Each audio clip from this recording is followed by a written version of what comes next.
Let's now talk about the possibility or lack thereof of a reenacted budget with Negros Occidental Representative Javi Benitez. Magandang umaga sa iyo, Congressman. Welcome to Morning Matters. Magandang umaga, Ms. Gretchen, and I'm so honored to be here in Morning Matters.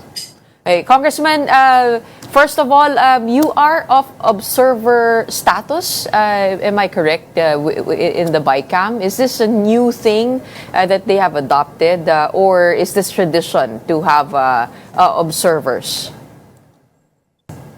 So it's the first time in Philippine history that we are having a live stream for a bicameral conference. And it's an honor to be part as the only neophyte on the House panel. And even on the Senate panel, I think there are no neophytes there. But, it's transformational because we are now allowing the public to see kung ano yung nangyayari sa bicameral conference. At makikita natin na there are always going to be hiccups in the first first BICAM and the first few BICAMs that are live streamed, I'm sure. But we are very optimistic that we will get through these challenges and pass a budget that has an educational budget that is 4.1% of our GDP, the first ever in Philippine history as well, and a budget that also refunds Project NOAA and among many others. So there may be some disagreements, but I want to characterize it as just part of the process of budget deliberations. And how have the talks been, to your observation? How complex is the dynamic between the Senate and Congress? Is that is that where the real battle lies between the two chambers, or maraming mga sideline talks? Ano mga napansin mo? Yes, marami ring sideline talks, but ang sa amin, for example, after ng day 2 and we went to day 3, nagulat kami na wala yung Senate panel during the time. We are ready to discuss kung ano man ang disagreeing provisions. But all's well because on the day 4, well, technically day 4, but on day 3, they came back and said that they wanted to reconsider kung ano ang sinasabi ng DPWH about their presentation on the CMPD, because initially the Secretary Vince was also saying that it's virtually impossible to have every project in the region fairly computed in time to pass this budget. But I believe yesterday Sen Win also received a letter from Secretary Vince that it is possible for a limited number of projects, which if the Senate panel want to push through with this, then they will need some time. And yun lang po, Ms. Gretchen, is that we are supposed to have this passed on the BICAM this week. Hopefully earlier because we have a ratification on December 22. But now with the new schedule, nagiging it will be 26, 27, and I think Senwin did mention that the budget will be passed before New Year. So it's a bit tight on time. We wish to give executive more time kasi kailangan pa nila i-review ito, but that is where we stand right now. I know there are many wins already with this 2026 budget, and you mentioned some of the major wins already. But how real is the possibility of a reenacted budget? Some senators believe this might be the better solution for now. Kasi dati nangyari na yun, in 2019, they used the reenacted budget from 2018, from January to April, kumbaga to figure things out in the first quarter of the year, just to give more time for everyone to sort things out. I mean, malakas ba yung ugong ng call na yon for a reenacted budget? Nako, for personally, sana hindi po mangyari. I think the House panel also wants to pass this budget dahil kung ma-reenact yung budget, alam naman po natin na very problematic. I think public knowledge talaga yun na problematic yung ating 2025 budget. We will have the flood control projects again. We won't have the gains that we consider this an education budget. At every delay is would be bad for our country and our economy. But certainly we are with the Senate panel when we talk about hindi natin gusto ng overpricing. We are one with them on that. Hindi natin gusto ng patronage politics is what they are mentioning. So we are ready to discuss with them kung ano ang pwedeng i-agree so that we can pass this budget on time and for the executive to have this up and running at the start of the year. Ito yung sabi ni Senator Ping Lacson, no? My position is better a reenacted budget in January or even in the entire first quarter of 2026 than an unchecked, corruption-conducive and worse, graft-ridden GAA. A similar situation actually occurred in 2010 when the national budget was reenacted at the start of the year until a new GAA was enacted in February. So, just to be clear, no, you are against any reenacted budget at this point and would rather proceed forward kahit na meron pa mga bagay na hindi nasusort out. Yes, because it's a matter of trust. At the end of the day, Ms. Getchen, it's a matter of trust. When we spoke about the DPWH budget, ang sinabi po namin during the time is let's have a special provision to give the DPWH, which is the implementing agency, whether it is overpriced or not, because whenever they get to bid and then may minimum na savings, pwede balik sa treasury, which we can set that in a special provision. Dahil kung we are going to compute this at this point, tinan mo kahapon, Ms. Getchen, hindi pa tayo tapos. Hopefully today matapos ang computation, which I think the Senate panel has said that they will be able to finish it. So yes, there could be more time, but we are hoping that we are efficient with our budget so that we can have this earlier, and yun po yung gusto natin. We plan things properly and have our projects utilized by the end of the year. But how did day 3 end? I understand you were there until the very end, no? Kahapon. Napag-usapan narinig ko, pinag-usapan na yung mga ayuda, yung AIX ng DSWD, and you posted something about TUPAD. How was there progress at the end of day 3? Yes, day 3 it went well in my opinion because nag-agreement on many provisions ang House and Senate. So we were there from 4 o'clock and I think we started at about 7 dahil we wanted to iron out a few of our disagreements. But when we did get to start, it was smooth. Although we finished at 1 o'clock in the morning, no, nandun kami until the end of day 3. And nakita mo nga yung post ko about sa TUPAD. Actually, parang ayoko nang i-bring up pero sabihin ko na lang din dahil may sinabi po ang Senate panel na about sa mga uniforms and about sa materials. And may comment po kasi na yung TUPAD workers ay parang mga PDLs, which I did not sit well with me. Kaya I had to post about it na sinabi ko ang mga TUPAD workers ay marangal na nagtatrabaho para sa ating bayan. They are community workers who want to work for their families. At it did not sit well with me. That's why I posted. At yung uniform na yan ay para sa identification. So that's hindi po para sa ikakahiya ng isang tao. So that's and it ended sa DSWD. We'll be tackling more departments and agencies today at 4 o'clock. Initially it was set at 2, but we got a message this morning na gusto ng Senate to attend their session today, and we will be resuming at 4 p.m.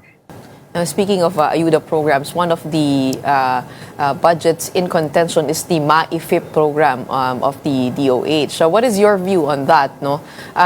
Kasi tumaas yung budget na ito, no? Way from, kumbaga, ito yung budget ng Kongreso, binaba ng Senado at ibinabalik na sa 51 billion na ngayon.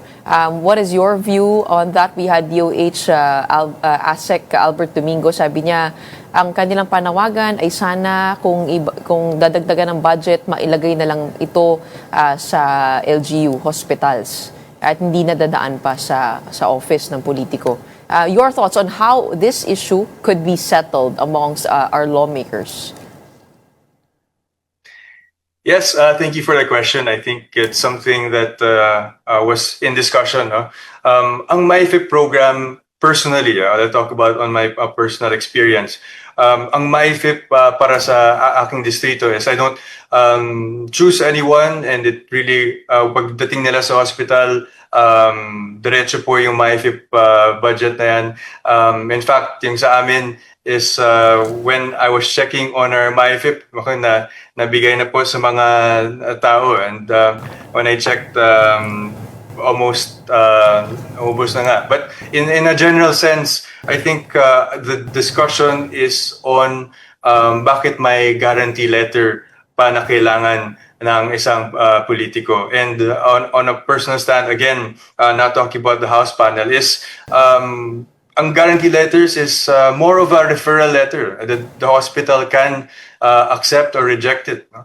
But in an ideal world, Ms. Gretchen at ating nakikinig, is we are hoping that there will come a time, no, when a patient can go to the hospital and not think about kung paano nila babayaran ang mga hospital bills nila. Pagdating nila, fully covered na po sila, wala na silang kailangan isipin pa, na puntahan or magmakaawa sa isang politiko. But while that PhilHealth is also looking into how to make their system better, okay din naman na sige lagay natin sa PhilHealth, but they also have to make their system more efficient. Meron din silang unused funds. At the same time, ang zero balance billing is for local government hospitals. Ang MyFIP program is available for public hospitals, for private hospitals through MOA. At diretso na po yun. Once they get their bill, pwede nang bayaran, which in the case of PhilHealth, minsan, alam po natin, hindi nababayaran ang hospitals on time. Ang case rates, it'll take some time before they get to increase it. So, may mga ganong challenges that we are hoping that the MyFIP will be a stopgap measure. And eventually, doon na nga po, once they get to the hospital, they will be able to not think of paano nila babayaran. And yung sinabi ko po sa, I manifested about this MyFIP is that the reason why people choose is because there are limited resources. No? Lahat po nangangailangan. So at that point, kung limited ang resources, that's where you have to choose. But if we increase it, no, to the point where hindi na kailangan pumili, that's the time then everyone and all our patients can be helped. And I think when I was looking at the DOH's proposal, which I mentioned in the discussion, is that to claims-based na simple na zero balance billing, it costs about 70 billion. Now, so we approved 51 billion. We're slightly short on that. So we are hoping that in the future, yun nga sinabi ko, maabot natin ang ideal world na yan. Oh, actually, yung zero balance billing, sabi sa atin ni Asik Domingo, yung budget nun napupunta lamang sa DOH hospitals. So ang hinihingi sana nila ay mai-funnel na lamang yung pondo na additional na ibibigay diretso na dun sa sa LGU hospitals to be able to widen the scope of the coverage. I guess there's no debate really over the resources no, na limitado talaga. Pero kung paano at saan ito dadaan is the subject of the debate, no? So do you think our hospitals or our system is not yet ready? PhilHealth is not yet ready to handle all of the demand? At kailangan pa talagang idaan sa office ng mga politiko?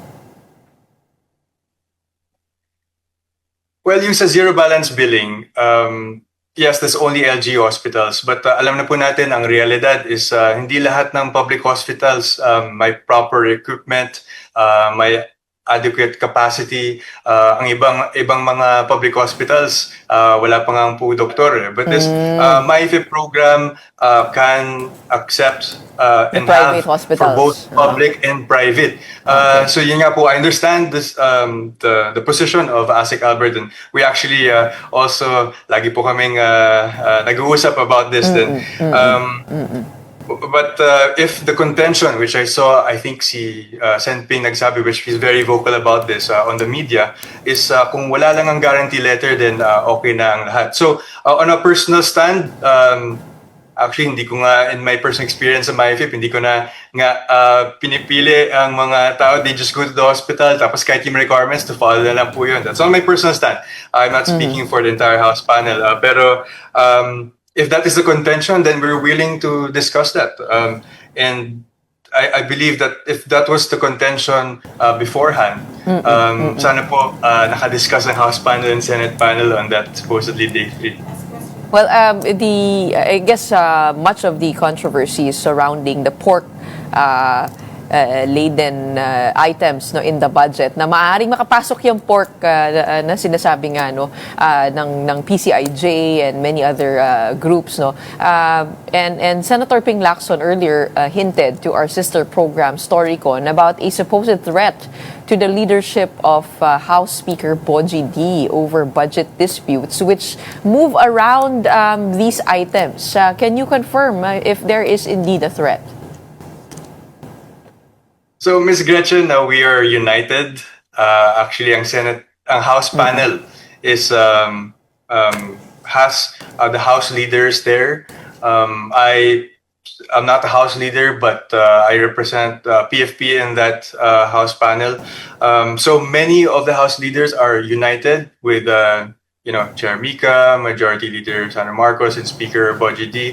So, with all due respect, Ms. Gretchen, mukhang united kami. Baka I'm not entirely sure kung united ang sa Senate. I think they went to their own discussions and their own caucuses. Mukhang dalawang araw po sila nag-usap about that. So, sa aming side, united and clear po kami about passing a monumental budget that has, these historic gains and wins para sa ating bayan. So baka may threat pero sa Senado, hindi sa House.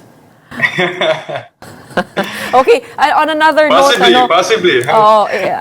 One of your wins, I mean, one of the things that you pushed personally is Project Noah getting 1 billion pesos. So how did this come forth? Tell us the story. Why 1 billion?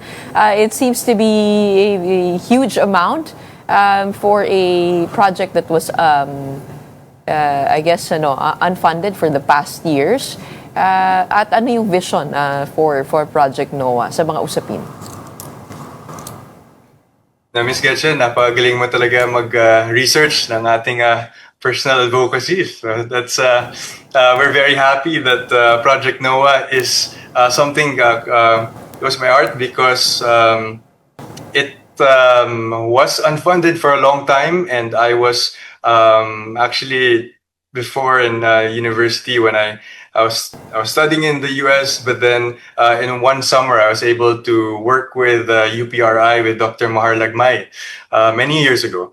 And so I just wanted to put that as context. But when I got into 20th Congress, I filed for the UP Resilience Institute to be a national resilience institute because I believe that yes, they should be still part of the UP system so that it's academic and that they can utilize many of the university's resources, but also that they are able to do this in a national scope. And ang UPRI, which is powered by Project Noah, has done accurate, real-time, high-quality hazard maps at sinasabi ni Dr. Mahar Lagmay, ang dami nilang ginagawa for our country at this point, and very limited pang kanilang budget. And when we say 1 billion, this 1 billion of the entire country to update hazard maps. So this is, again, what I said, it was seemingly large, but if you look into para sa buong bansa, baka kailangan pa nila ng kanilang budget. But this is a good start for the first year. Sinabi po ni Dr. Mahar that they'll be able to help the country, especially when we identify among areas which are safe, which are unsafe, so that we can mitigate the effects of climate change and flood sa ating bansa. So we're very happy that they got this 1 billion. And of course, I'd like to thank the House panel and Senate panel for passing this in the BICAM. Alright, sana nga hindi tayo mag-end up with a reenacted budget, or else that budget for Project NOAA will be one of the ones to go away. No? In the meantime, maraming salamat for joining us this morning and telling us about the talks over at the bicameral conference. We have Negros Occidental Representative Javi Benitez with a special observer status at the BICAM talks. Maraming salamat for your time. Thank you so much, Ms. Gretchen, and thank you sa Morning Matters. Thank you.